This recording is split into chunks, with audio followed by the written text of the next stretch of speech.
The royal city of Valora never slept. Bright ships moved across the night sky and thousands of lights covered the tall silver towers. But inside the royal palace, fear had become stronger than beauty. In only 2 months, 3 attacks had been made against Princess Lyra. The attackers came like ghosts and disappeared the same way. The palace guards failed every time. Princess Lyra stood near the large window of her room and looked down at the city below. She was only 24 cycles old, but her eyes looked much older. Every guard assigned to her had either resigned or been injured. The royal council wanted her to stay hidden inside the palace forever. But Lyra refused to live like a prisoner. She wanted answers. The next morning, the royal council gathered in the main chamber. Old leaders and military officers sat around a long table. General Vorin spoke first. He suggested hiring more royal soldiers from nearby worlds. Others agreed with him quickly. Then Lyra surprised everyone with her answer. She wanted to hire a human bodyguard. The room became silent immediately. Some council members looked confused while others looked shocked. Humans were new to the Galactic Union. They came from a dangerous world called Earth, a level 9 Deathworld. Most species avoided humans whenever possible. Their strength, speed, and strange survival skills made others nervous. General Vorin frowned as he looked at the princess. He reminded her that humans were unpredictable and dangerous. He said a human inside the palace could become a bigger threat than the assassins outside. Several council members nodded in agreement. But Lyra had already made her decision. She wanted someone who thought differently from royal soldiers. 2 days later, a transport ship landed outside the palace gates. From the ship stepped a tall man wearing a simple black uniform. His name was Marcus Reed. He carried no heavy armor and wore no medals on his chest. Compared to the palace soldiers, he looked almost ordinary. That made the guards laugh quietly among themselves. Marcus entered the palace and calmly looked around the large entrance hall. His eyes moved slowly from door to door and window to window. He noticed cameras, guard positions, and emergency exits within seconds. The palace officers thought he looked nervous. In truth, Marcus was already studying every possible danger around the princess. Old habits never disappeared. Princess Lyra met him in her private office later that day. She expected someone cold and serious, but Marcus surprised her. He spoke politely and answered every question simply. He never tried to impress anyone with stories about battles or missions. Instead, he asked about the palace layout and recent attacks. His questions were very specific. After 1 hour, Marcus placed a small data screen on the table. He pointed toward several areas inside the palace map. According to him, the attackers already knew the palace too well. He believed someone inside the palace was helping them. Princess Lyra stared at him in surprise. None of her investigators had suggested that possibility before. That evening, a celebration was held in the palace gardens. Important guests from many worlds arrived to meet the princess. Music played softly while servants moved between tables carrying food and drinks. Everything looked peaceful on the surface. But Marcus stayed close to Lyra and watched the crowd carefully. Something did not feel right to him. Suddenly, Marcus stopped walking. His eyes focused on a waiter standing near the eastern gate. The man's uniform was correct, but his shoes were not palace issue. Marcus noticed another problem moments later. The waiter never looked at the guests or the food trays. His eyes stayed locked on the princess the entire time. Without warning, Marcus grabbed Princess Lyra's arm and pulled her behind a stone statue. A loud energy shot crossed the garden and struck the wall behind them. Guests screamed, and soldiers rushed forward in panic. Marcus remained calm as he searched the crowd. The waiter had already disappeared. Marcus looked toward the palace roof and his expression became serious. He had found the real problem. There was not one assassin in the palace tonight. There were 3. And somehow, they were already inside the royal security zone. For the first time in many years, Marcus Reed smiled slightly. The assassins had entered the palace believing they were the hunters. They had no idea they had just become the prey. The palace garden exploded into chaos. Guests screamed and ran in every direction. Royal guards rushed toward the eastern gate while others surrounded Princess Lyra. Energy alarms echoed through the night air.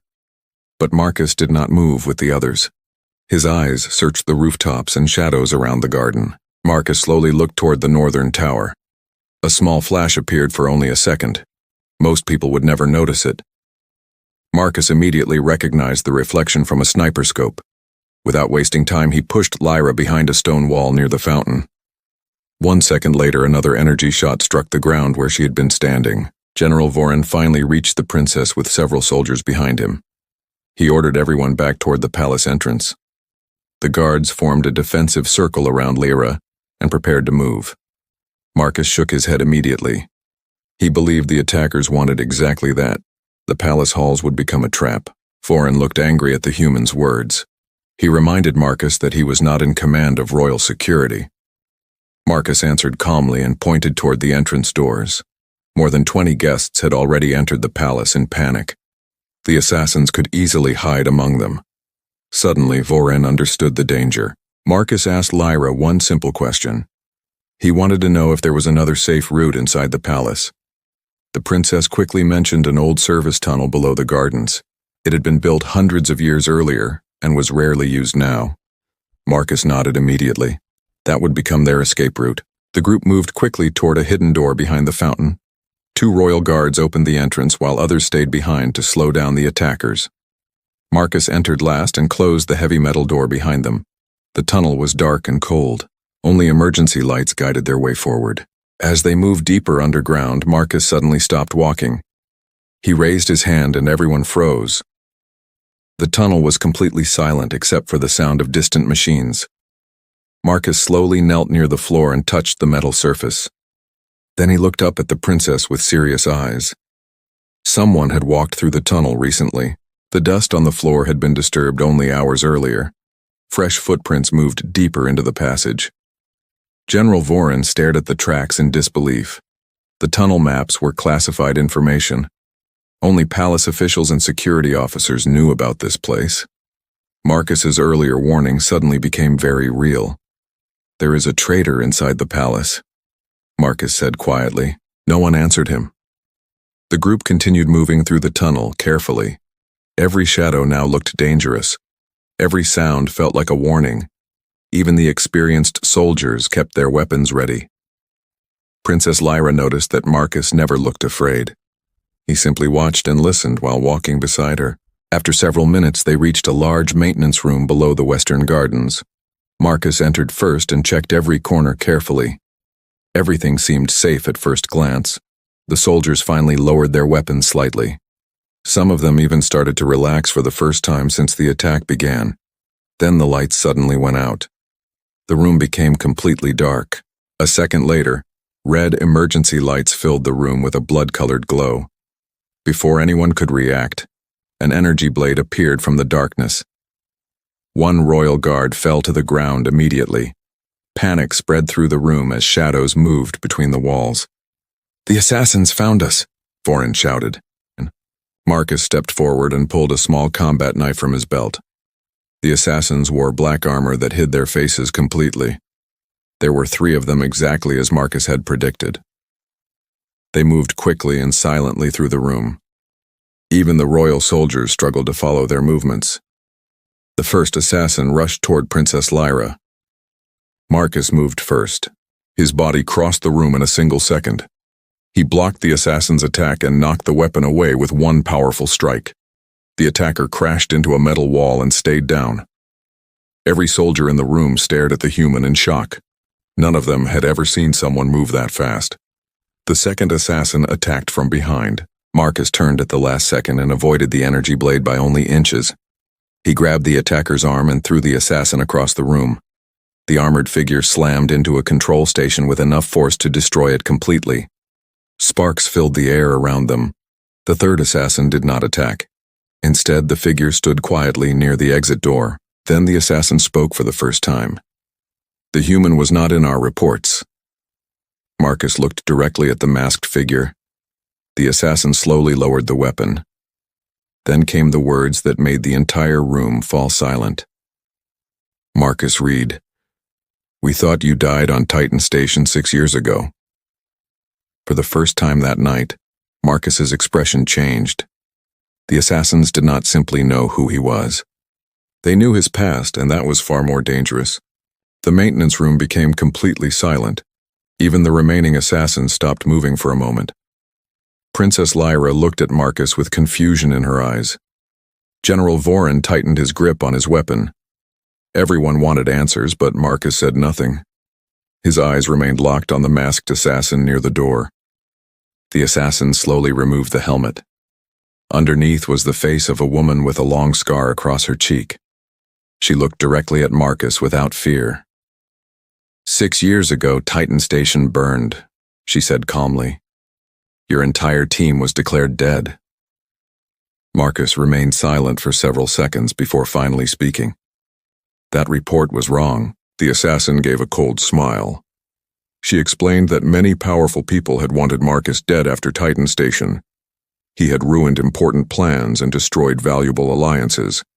Some leaders lost money while others lost power because of him. Since that day, his name had become a problem for many organizations. Marcus listened quietly without showing emotion. Princess Lyra slowly began to understand the situation. The attacks against her might never have been about politics alone. Someone had expected the human bodyguard to appear eventually. The assassins were prepared for Marcus, not the princess. That realization sent a chill through the room. Somehow, Marcus had become part of a much larger game. Without warning, the assassin activated a smoke device. The room filled with thick gray clouds within seconds.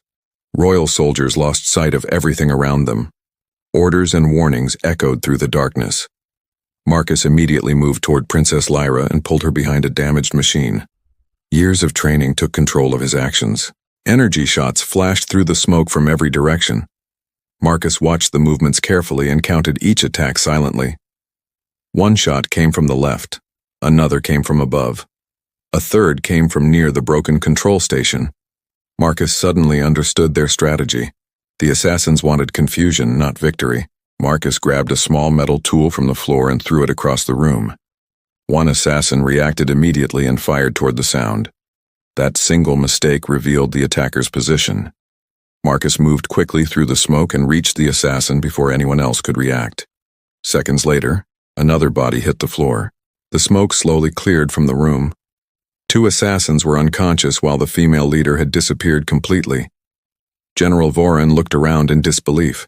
His soldiers outnumbered the attackers, yet the human had done most of the fighting alone. For the first time, the old general looked at Marcus with respect instead of doubt. Marcus walked toward the unconscious assassin and searched the armor carefully. Inside one pocket, he found a small data chip. He connected it to a nearby terminal and opened the file. The room became silent once again as information appeared on the screen. There was a list of names and locations. Princess Lyra's name was near the bottom. Marcus's name was at the top. The princess stared at the screen in shock. Marcus had been the main target from the beginning. Her position as heir to the throne had only been used to bring him out of hiding. Whoever planned this operation knew exactly what they were doing. The question was simple but terrifying. Who had enough power to track a former human operative across the galaxy? Before anyone could speak, the terminal suddenly activated another message automatically. A distorted face appeared on the screen. The figure wore a dark hood that covered most of the features. Even Marcus looked surprised by the image. He clearly recognized the person immediately. "Good evening, Marcus Reed," the figure said calmly. "You survived Titan Station." The voice paused for several seconds. "But this time, there will be no escape." The screen changed and displayed a single image. It was the royal palace. Red markers covered every floor and every entrance. Then one final sentence appeared across the screen. "We are already inside." Marcus stared at the screen for several seconds after the message disappeared. The room felt colder than before. Someone inside the palace was helping the assassins move freely through the security systems. That explained how they entered the gardens and the secret tunnels so easily. Princess Lyra realized that nowhere inside the palace was truly safe anymore. General Vorin immediately ordered all communication channels to be locked down. No one would enter or leave the palace without permission. Every officer and servant would be checked. But Marcus shook his head slowly. If the traitor was skilled enough to help professional assassins, Simple security checks would not stop them. Time was running out. Marcus asked for the complete palace security records from the last month. Within minutes, hundreds of files appeared on the main terminal.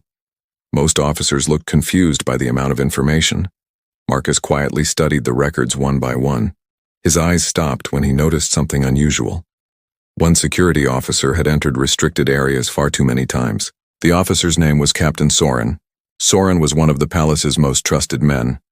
He had served the royal family for nearly 15 years. Many soldiers respected him deeply. General Voren refused to believe the accusation at first, but the records showed access codes being used during every attack attempt. All of them belonged to Captain Soren. Princess Lyra looked shocked by the discovery. She had known Soren since childhood. He had protected her during official visits and public events for many years. The idea of betrayal felt impossible to accept, but Marcus trusted evidence more than feelings. Facts rarely lied.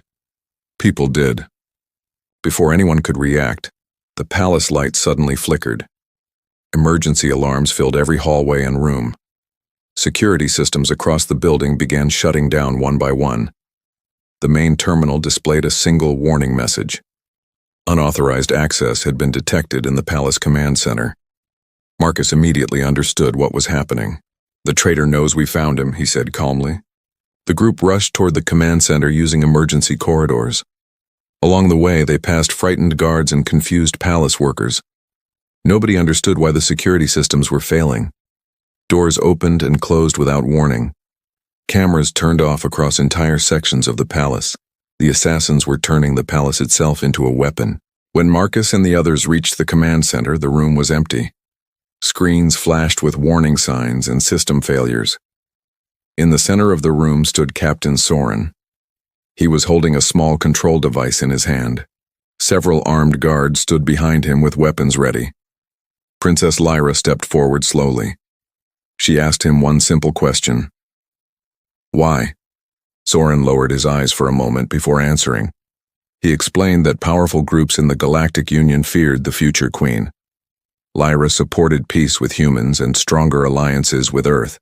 Many leaders wanted the old balance of power to remain unchanged. Removing her would protect their interests. General Voren looked at Soren with disappointment and anger. He had trusted the captain for many years. Soren looked back without regret. He believed he was saving the Empire from future problems.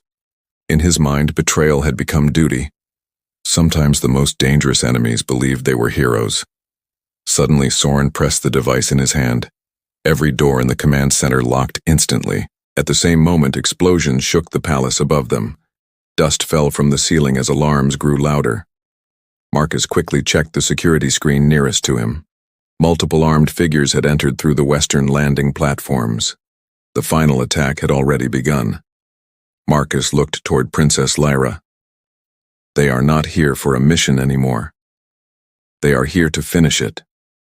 Then another face appeared on the main screen. It was the scarred female assassin from the tunnels. She smiled calmly at Marcus. "You survived Titan Station once. You will not survive tonight." Marcus remained silent for several seconds. Then he looked at the approaching enemy markers on the screen. For the first time since arriving at the palace, he looked completely relaxed. The assassins believed they had trapped a human. They had forgotten one important fact. Humans from Deathworlds were at their most dangerous when they were surrounded. The command center shook as another explosion echoed through the palace. Warning lights flashed across every screen in the room. Outside, the sound of blaster fire grew louder with each passing second. Princess Lyra looked at the security display with concern. Enemy forces were moving closer to their position. The final battle had begun. Marcus quickly studied the palace map on the nearest screen. The attackers were moving toward the throne chamber from 3 directions. They were trying to trap the princess with no escape route. General Voren prepared his remaining soldiers for a defensive stand. But Marcus had a different idea. He wanted to take the fight to the assassins. The human looked at Princess Lyra and asked for her trust one last time. She agreed without hesitation. During the last 2 days, Marcus had saved her life more than once. The princess knew that the human always had a plan. Marcus gave quick orders to the guards and divided them into teams. Then he moved toward the main hallway alone. The first group of assassins entered the corridor only seconds later. They expected frightened guards and easy targets. Instead, they found Marcus Reed waiting for them in silence.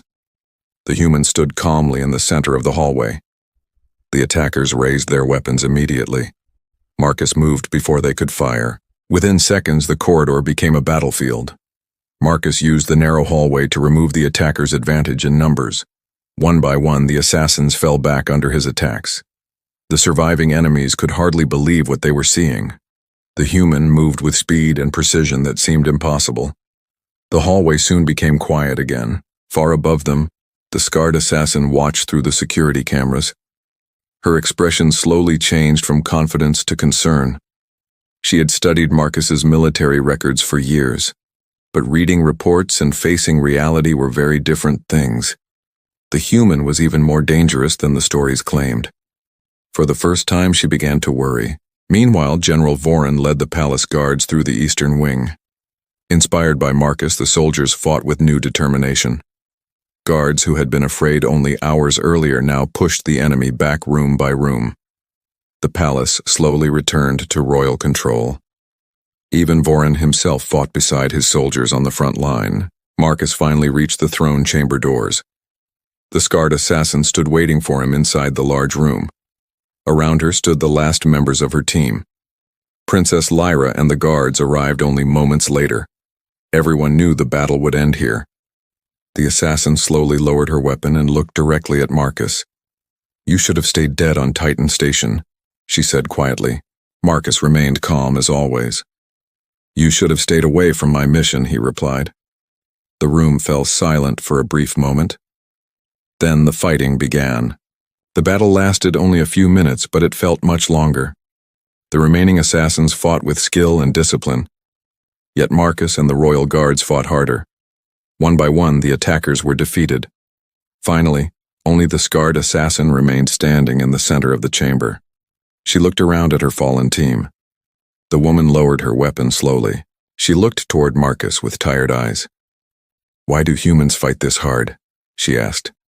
Marcus looked toward Princess Lyra before answering. "Because protecting people matters to us." The assassin said nothing more. For the first time, she understood why humans were feared across the galaxy. It was not their strength or their speed alone. It was their willingness to stand between danger and the people under their protection. That was something many species struggled to understand. Humans called it responsibility. Several days later, peace returned to the royal city of Valora. Repairs began across the damaged palace halls. Captain Soren and the surviving traitors were taken into custody. Investigations spread across the Galactic Union. Powerful leaders suddenly found themselves under serious questions. The conspiracy was finally falling apart. Princess Lyra stood near the palace window once again. This time, however, she was not alone. Marcus stood nearby, watching the city lights below. The princess thanked him for everything he had done. Marcus simply nodded and returned his attention to the horizon. Heroes rarely asked for rewards. News of the attack spread quickly through the galaxy. Every report ended with the same sentence. The alien princess hired a human guard. The assassins entered the palace with confidence, but they never returned. And from that day forward, many worlds learned an important lesson. If a human from a death world promises to protect someone, the galaxy would be wise not to stand in the way.